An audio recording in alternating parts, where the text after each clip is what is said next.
आज का अध्ययन में आप सभी लोगों का स्वागत है। पिछली बार हमने पवित्र शास्त्र में से मत्ती का सुसमाचार का 5वां अध्याय में से ये सीखा था कि हम पृथ्वी के नमक है। नमक के बारे में हमने अध्ययन किया, कुछ बातों पर ध्यान दिया और हमने मुख्य रूप से ये जाना और ये सीखा कि इस संसार को हमारी जरूरत है, जबकि संसार को या इस दुनिया को ये नहीं मालूम, ये बात नहीं जानती ये दुनिया कि उनको हमारी जरूरत है, लेकिन उनको हमारी जरूरत है। और सच्चाई ये है कि दुनिया हमारे योग्य नहीं है, ये संसार जो है हमारे योग्य नहीं है। हम कह सकते हैं कि ये संसार हमारे लायक नहीं है। और ये बात मैं कैसे कह सकता हूं? दुनिया हमें पसंद नहीं करती, ये संसार हमसे नफरत करता है काफी हद तक, लेकिन इस संसार को हमारी जरूरत है। और मैंने कहा कि ये दुनिया जो है, ये संसार जो है हमारे योग्य नहीं है। और ये मेरी अपनी राय नहीं है। यदि आप इब्रानियों की पत्री में जाएंगे और 11वां अध्याय को खोलेंगे, जिसमें उन सब गवाहों का वर्णन है जिन्होंने विश्वास का अच्छा प्रदर्शन किया है, उनके बारे में चर्चा करते करते आखिर में लिखने वाला कहता है 38वें पद में कि संसार उनके योग्य नहीं था। और आज हमारे लिए जो आज के युग के गवाह हैं, जो हमसे पहले थे, उन्होंने अपना काम किया, वो चले गए। आज के 21वीं सदी में हम हैं, हमारे लिए भी ये गवाही दी जानी चाहिए कि ये संसार हमारे योग्य नहीं था। और जब हम यीशु मसीह के सच्चे चेले बन के रहेंगे, हमारे लिए 100% ये गवाही दी जाएगी कि दुनिया इनके योग्य नहीं थी। तो ये है नमक, पृथ्वी का नमक होने से जो लाभ है, या पृथ्वी के नमक होने से जो असर दुनिया पर होता है, उसके बारे में।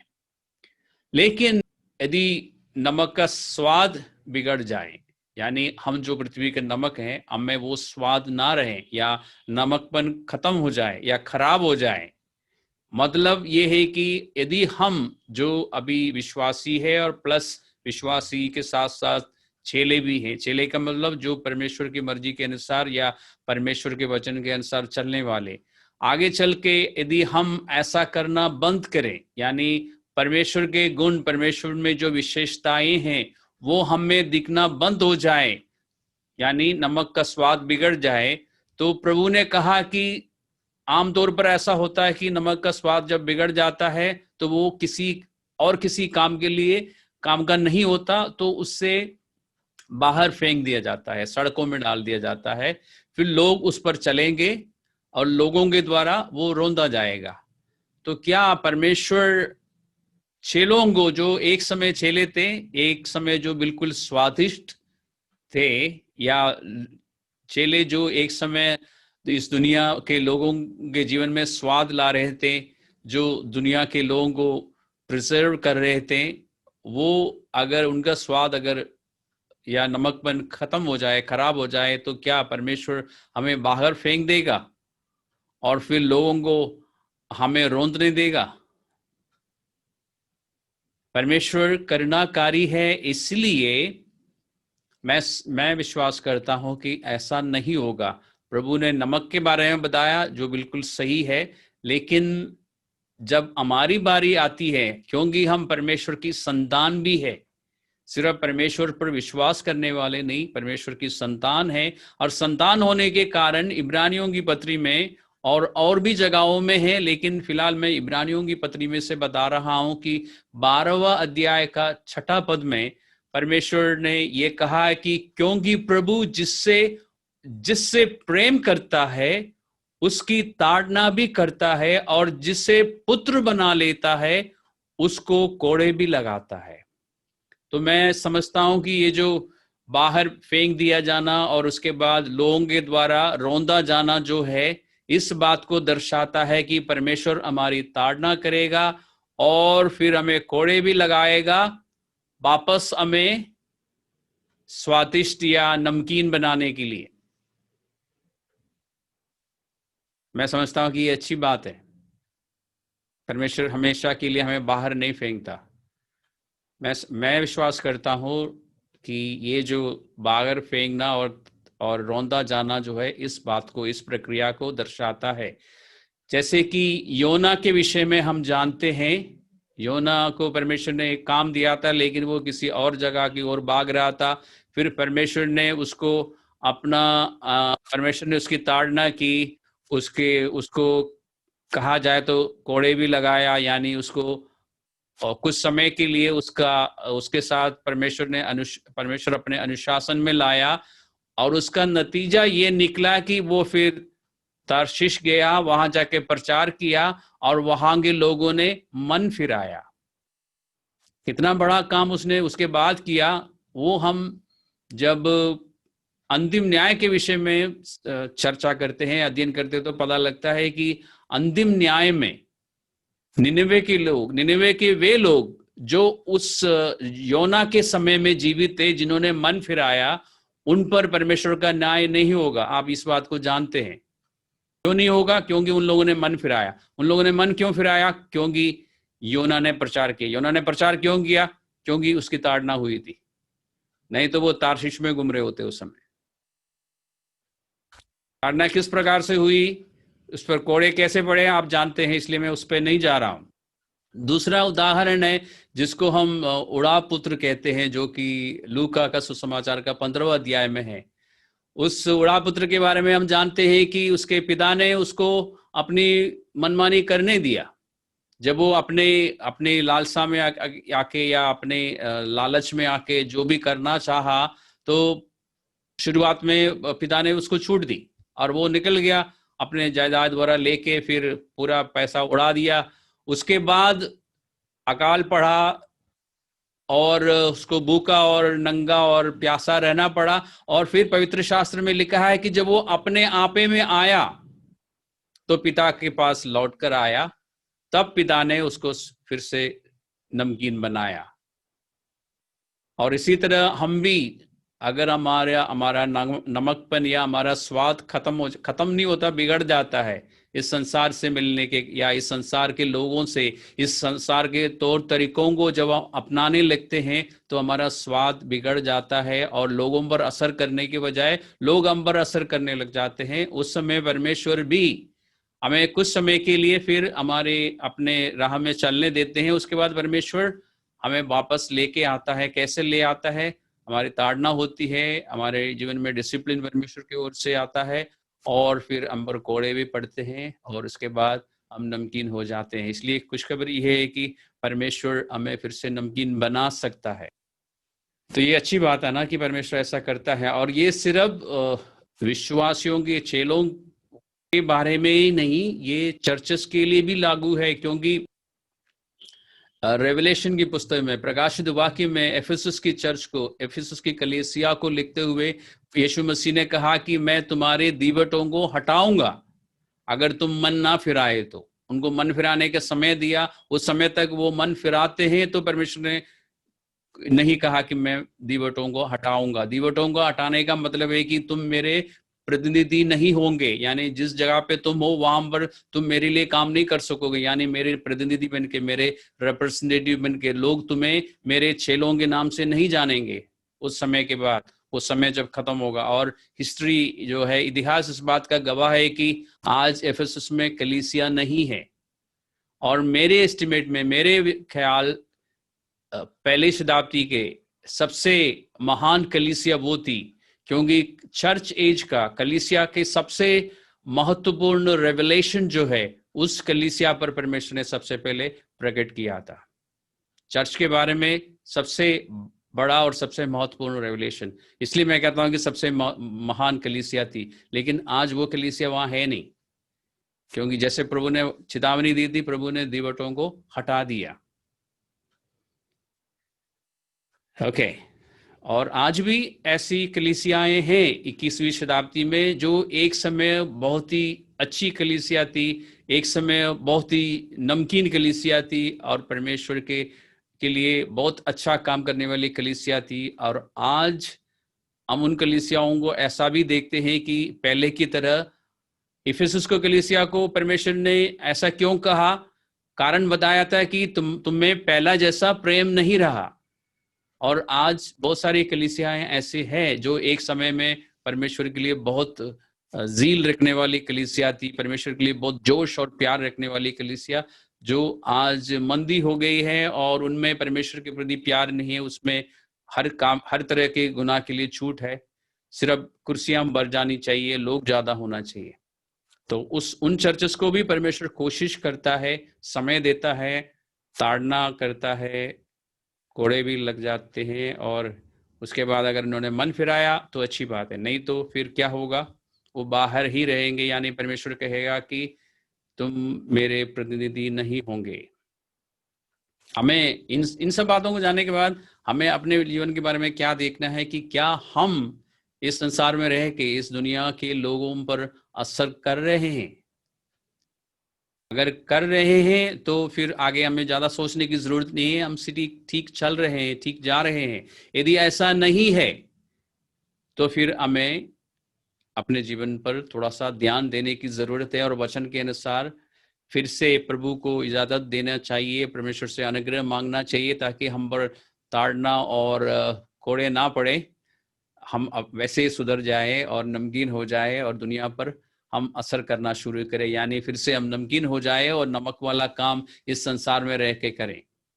तो चर्च में रहना, चर्च में जाना, बाइबल पढ़ना काफी नहीं है, नमक का काम हमें करना चाहिए, इस संसार को हमारी जरूरत है। तो नमक के बारे में फिलहाल मेरे पास इतना ही है। अब हम 14वां पद में चलते हैं। मत्ती रचित सुसमाचार का 5वां अध्याय का 14वां पद में प्रभु यीशु मसीह ने कहा कि तुम जगत की ज्योति हो।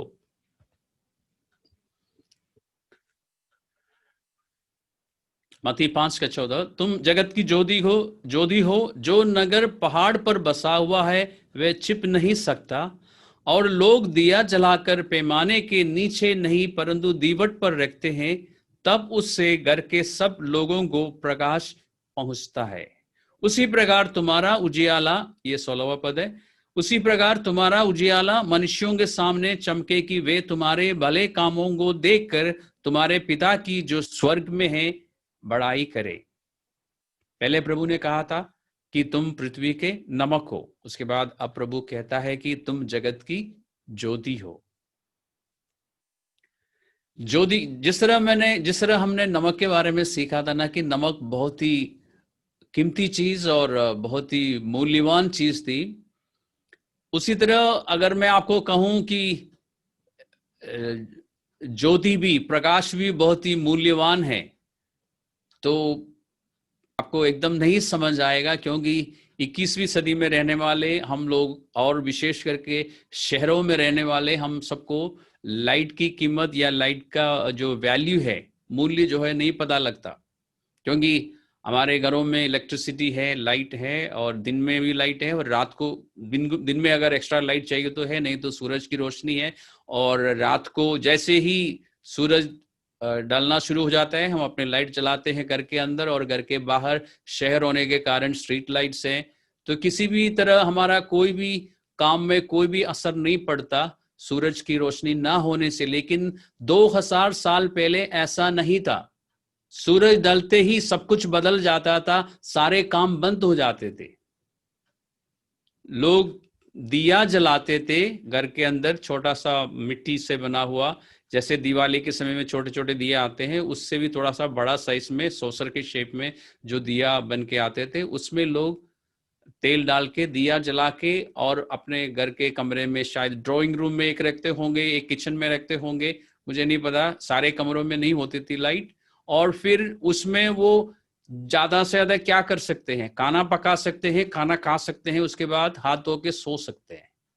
रात को और कोई काम नहीं होता था घर के बाहर या घर के अंदर। इसलिए लोगों के लिए नेचुरल लाइट जो है, सूरज की रोशनी बहुत मूल्यवान चीज थी।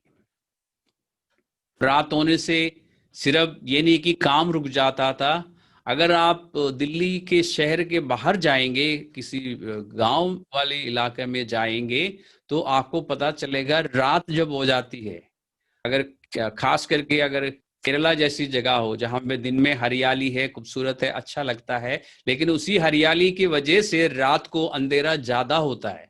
और घर में लाइट होती है, घर के चारों ओर भी लाइट होती है, लेकिन बाहर, घर के बाहर जो लाइट्स है वो फ्रंट यार्ड या बैक यार्ड तक पहुंच सकती है, उसके बाहर आपको कुछ नहीं दिखता। और घर वहां पर अक्सर मेन स्ट्रीट से थोड़ा सा अंदर होता है, इसलिए आपको पता ही नहीं लगेगा, कुछ भी नहीं दिखाई देगा, बिल्कुल पिच डार्क। पास्टर राहुल को मालूम है, रात को अगर आप अपने घर के अंदर कमरे में हो और खिड़की से देखेंगे तो आपके फ्रंट यार्ड के बाहर कुछ नहीं दिखेगा, बिल्कुल डार्कनेस, बिल्कुल अंधेरा दिखेगा। और वहां से कोई आवाज आती है तो आवाज आपकी कान तक पहुंचेगी, लेकिन आपके अंदर थोड़ा सा डर भी आ सकता है कि क्या चीज होगी वो, क्योंकि कुछ नहीं दिखेगा, कुछ भी, इतना डार्कनेस होता है, इतना अंधेरा होता है।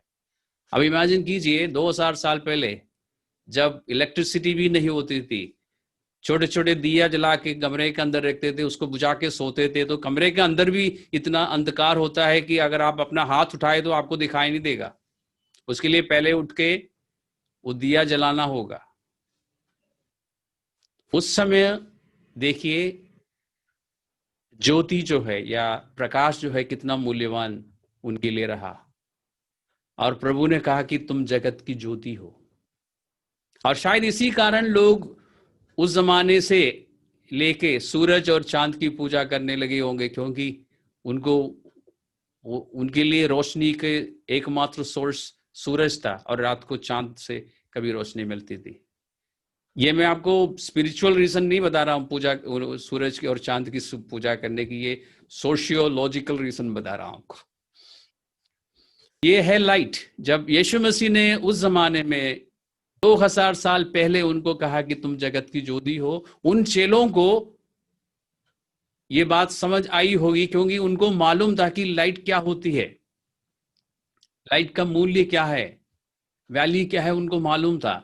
इसलिए मैं समझता हूं कि उनको समझ आई ये बात कि हम जगत की ज्योति है। उनको ज्यादा कुछ अगर नहीं भी समझ आया हो, क्योंकि प्रभु की हर बात उनको पूरी गहराई से नहीं समझ आया, हमें मालूम है, लेकिन इतना जरूर समझ आया कि भाई हम सूरज और चांद नहीं है, लेकिन ये दुनिया में अंधकार है, इतना समझ आया। और जहां अंधकार है वहां पर हमारे द्वारा ज्योति आ सकती है, या हमारे पास ज्योति है, हम ज्योति है, जहां पर हम जाएंगे वहां से ज्योति हट जाए, वहां से अंधकार हट जाएगा, ज्योति नहीं हटेगी, अंधकार हट जाएगा। इतना उनको समझ आया। अब देखिए हम क्या है और हम कौन है, हमारा मूल्य क्या है। परमेश्वर क्या, पहले परमेश्वर ने, यीशु मसीह ने पहले कहा कि तुम इस पृथ्वी के नमक हो, उसके बारे में हमने अध्ययन किया। अब प्रभु कहता है कि तुम जगत की ज्योति हो। जहां पर अंधकार है, उस अंधकार को हटाने का एकमात्र चैनल तुम हो। हम सोर्स नहीं है, लेकिन चैनल है। असली ज्योति तो प्रभु स्वयं है, लेकिन प्रभु की ज्योति हम में से होके दुनिया के लोगों तक पहुंचती है। इसलिए मैंने कहा कि हम उस ज्योति के चैनल है, हमारे द्वारा परमेश्वर की ज्योति या प्रकाश लोगों तक पहुंचता है। अब अफसोस की बात यह है कि दुनिया में इस संसार में अंधकार है। हम इस बात को जानते हैं, मानते हैं, बोलते भी हैं। अक्सर विश्वासी लोग जब इकट्ठा होते हैं और पहले चर्चा होती है इस दुनियादारी को लेके या दुनिया की बातों को लेके, फिर हम थोड़ा स्पिरिचुअल हो जाते हैं और कहते हैं कि लेकिन बात यह है ना कि दुनिया में अंधकार है, ये लोग जो ऐसा कर रहे हैं वो अंधे हैं, उनको नहीं दिख रहा है। और हम अपने आप को बहुत स्पिरिचुअल समझते हैं कि ये सारी बातें करके, लेकिन हम भूल जाते हैं कि अंधकार की शिकायत करने के बजाय अंधकार में चमकने का काम प्रभु ने हमें दिया है, ज्योति बन के रहने का काम। वो काम शायद हम नहीं कर रहे हैं, इसलिए अंधकार है। इस बात को हम भूल जाते हैं। ये कहना हमारे लिए बहुत आसान है ना कि दुनिया में अंधकार है और हम अपने लाइट को ऑन नहीं कर रहे हैं। अगर हमारे घर में होता ना फ्लैश लाइट या टॉर्च लाइट, अगर वो लाइट ऑन करने से ऑन नहीं हो रहा है, स्विच खराब है, या हम यूं कहें कि वो ऑन होने से इनकार करते हैं, तो हम क्या करेंगे, उसको फेंक देंगे, क्योंकि टॉर्च लाइट या फ्लैश लाइट इतना एक्सपेंसिव नहीं, हम दूसरा नया खरीद के लाएंगे। लेकिन हम जो जगत की ज्योति है, अगर परमेश्वर हमें फेंक देगा, परमेश्वर ऐसा करता नहीं है, इसलिए हमें धन्यवाद भी रहना चाहिए। फिर परमेश्वर फिर वही करेगा जो हमने नमक के संदर्भ में पढ़ा था, कि परमेश्वर हमारी ताड़ना करेगा, हम अंबर कोड़े लगाएंगे ताकि हम फिर से उस ज्योति को चमकाना शुरू करें। अफसोस की बात यह है कि हमें से बहुत से लोग जो जगत की ज्योति है इस बात को पढ़ के खुश हो जाते हैं, लेकिन हम अपना स्विच जो है बंद रखते हैं, ऑफ पोजीशन में रखते हैं, उसको ऑन नहीं करते। और फिर हमें बहुत अच्छा लगता है, मजा आता है इस बात की चर्चा करते हुए कि दुनिया में अंधकार है, लोग अंधे हैं, जिसमें हमारे मित्र और हमारे रिश्तेदार भी है कि ये सब अंधे हैं, इनको अभी पता नहीं है। लेकिन हम क्या उन पर उनके सामने ज्योति बन के जा रहे हैं, या हम किसी ना किसी वजह से, किसी ना किसी कारण से हम अपने स्विच को बंद रखते हैं? ये हमें देखना चाहिए। और प्रभु ने कहा 15वां पद में कि और लोग दिया जलाकर पैमाने के नीचे नहीं परंतु दीवट पर रखते हैं, तब उससे घर के सब लोगों को प्रकाश पहुंचता है। तो क्या हम ऐसी जगह पे अपने आप को खड़ा करते हैं, ऐसी जगह में हम बैठते हैं जहां से हमें हमारी रोशनी दूसरों तक पहुंचे? प्रभु ने यहाँ पर जितनी भी बातें करी है वो लोगों के लिए परिचित बातें हैं। दिया जलाना उनको मालूम है, उन्हें आता है, उन्हें वो हर रोज करते थे। और ये पैमाना शब्द जो है वो नापने के लिए इस्तेमाल किए जाने वाला बर्तन है, वो भी उनको मालूम है, क्योंकि रोजाना वो इसको इस्तेमाल करते थे। और उन्हें ये भी मालूम है कि अगर हम दिया जला के पैमाने के नीचे रखेंगे तो वो बुझ जाएगा, वो दिया जो है बुझ जाएगा, उनको मालूम है। प्रभु ने कहा इसलिए कोई ऐसा नहीं करता, लेकिन हम अक्सर ऐसा करते हैं। प्रभु ने कहा कि तुम दिया जलाकर कहाँ रखते हो? किसी ऊंचे स्थान पे रखते हो, किसी ऐसे स्थान पे रखते हो जहां से पूरे घर के अंदर या पूरे कमरे के अंदर रोशनी पहुंच जाए, जिसको दीवट कहते हैं। हम भी मेरे बचपन में हमारे घर में लाइट नहीं थी, इसलिए मुझे मतलब इलेक्ट्रिसिटी नहीं थी, इसलिए मुझे अच्छी तरह मालूम है ये बात।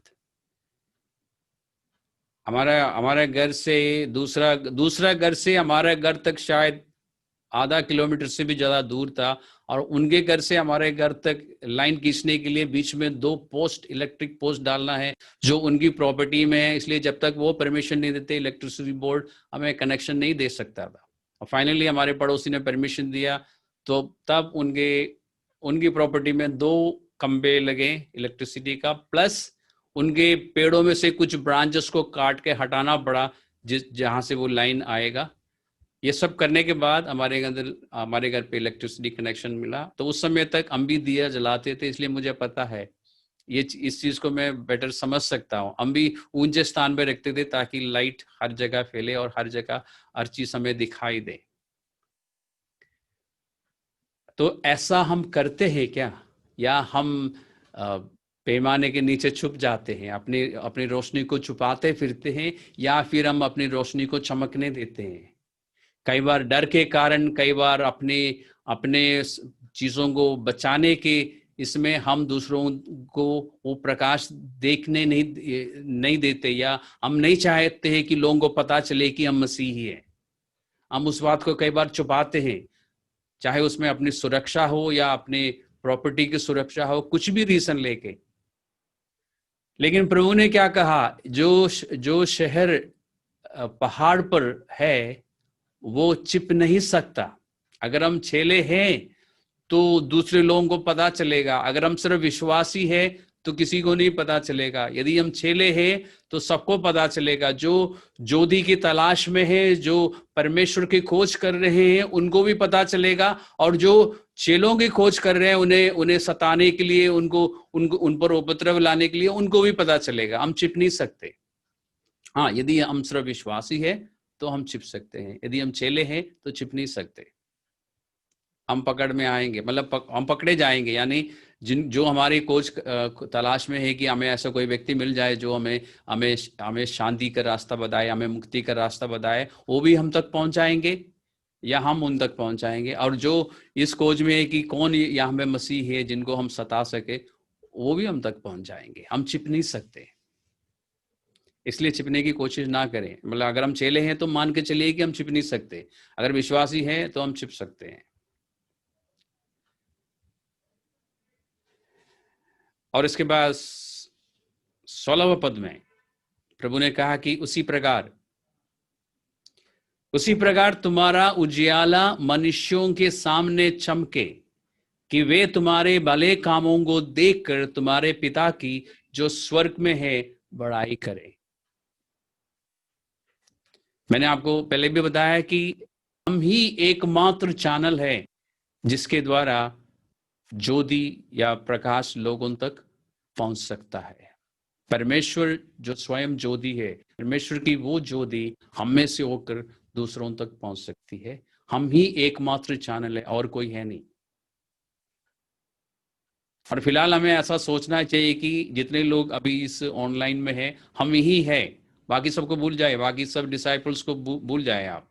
क्योंकि यदि आप सोचेंगे नहीं और भी है हमारे जैसे, तो फिर आप कुछ भी नहीं करेंगे। फिलहाल ऐसा सोचिए कि हम ही हैं, जितने लोग अभी हैं हम ही हैं जो दूसरों तक ज्योति पहुंचा सकते हैं। प्रभु से ये अनुग्रह मांगिए, समझ मांगिए कि ये बात हमें समझ आए, अर्जेंसी हमें समझ आए और हम ज्योति की तरह चलना फिरना शुरू करें। क्योंकि यही हमारा जीवन का मकसद है, हमारा जीवन का उद्देश्य यही है कि नमक की तरह काम करना और ज्योति के समान काम करना। पृथ्वी के लिए नमक और इस संसार के लिए ज्योति।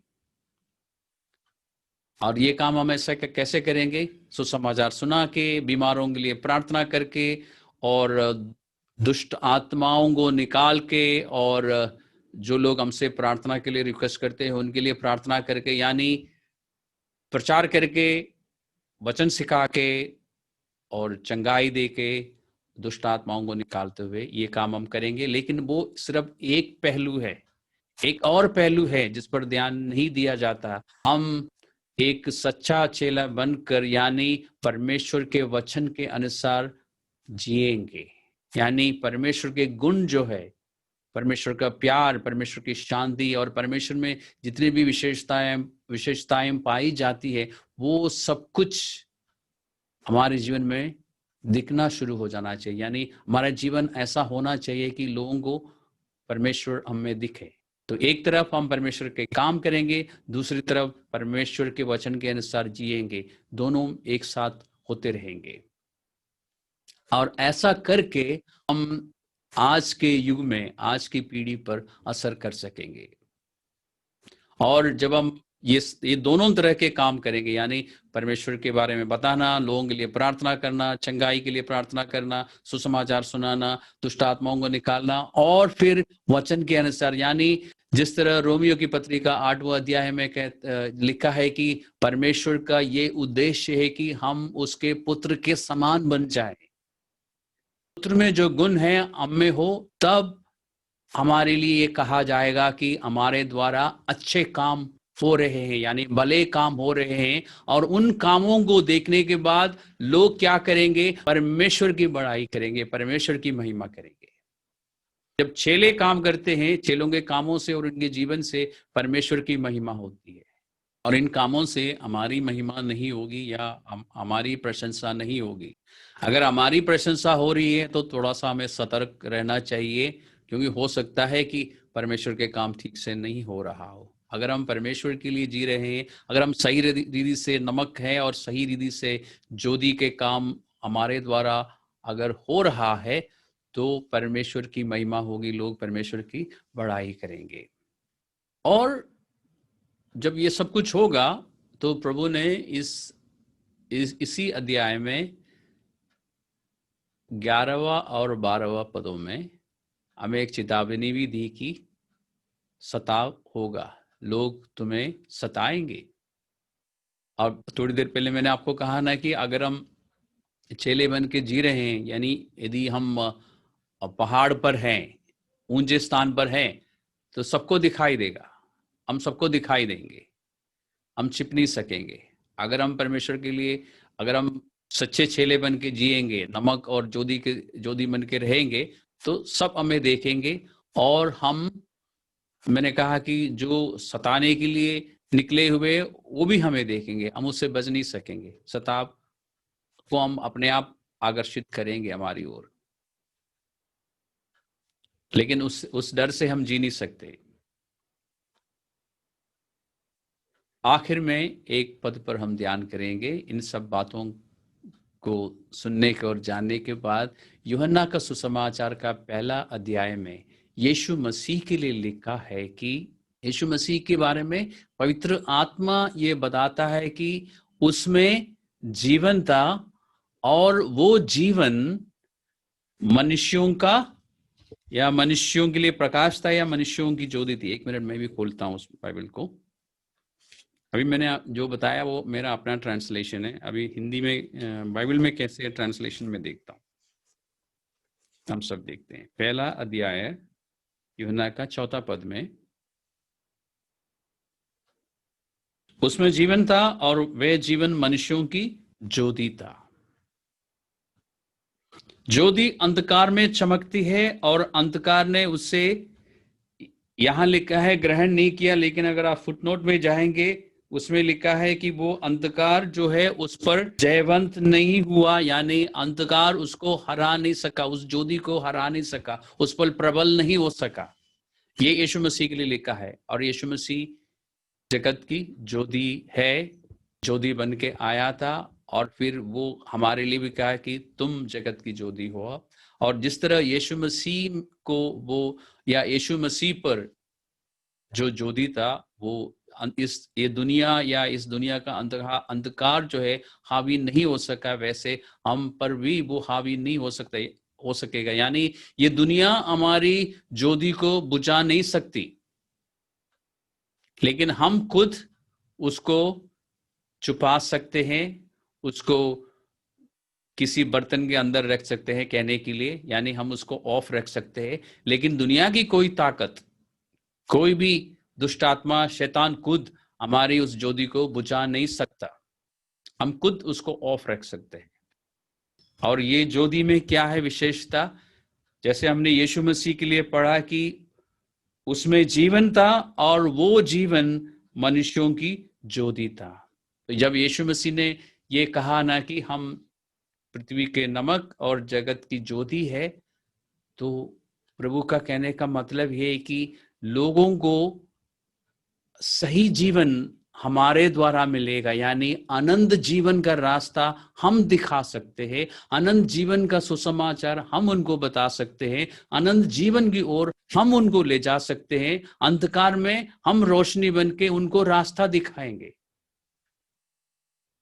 हम उनको अनंत जीवन दे नहीं सकते, लेकिन अनंत जीवन का मार्ग हम उनको बता सकते हैं और दिखा सकते हैं, क्योंकि हमारे पास ज्योति है। वो उस मार्ग को देख सकते हैं, फिर उसमें वो चल पड़ेंगे और अनंत जीवन देने वाला यीशु मसीह को वो ग्रहण करेंगे। तो जब प्रभु यीशु मसीह ने कहा कि तुम पृथ्वी के नमक हो और जगत की ज्योति हो, तो मैं समझता हूं कि प्रभु इस बात की ओर संकेत दे रहा है कि उनको जीवन तुम दे सकते हो,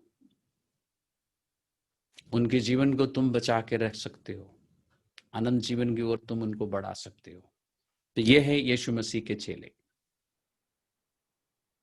आज का अध्ययन हम यहाँ पर समाप्त करते हैं और परमेश्वर का धन्यवाद हमेशा की तरह करेंगे इन सब बातों के लिए जो आज हमें सीखने को मिली है, और परमेश्वर से ये अनुग्रह मांगेंगे कि इस समझ के अनुसार या इन वचनों के अनुसार अपने जीवन में जो बदलाव हमें लाना चाहिए, जो एडजस्टमेंट्स हमें करना होगा, जो सुधार हमें लाना होगा, वो हम लाने में हमें प्रभु की सहायता चाहिए। हम मांगेंगे, प्रभु से लगातार मांगेंगे, और जब तक नहीं मिलता हम मांगेंगे।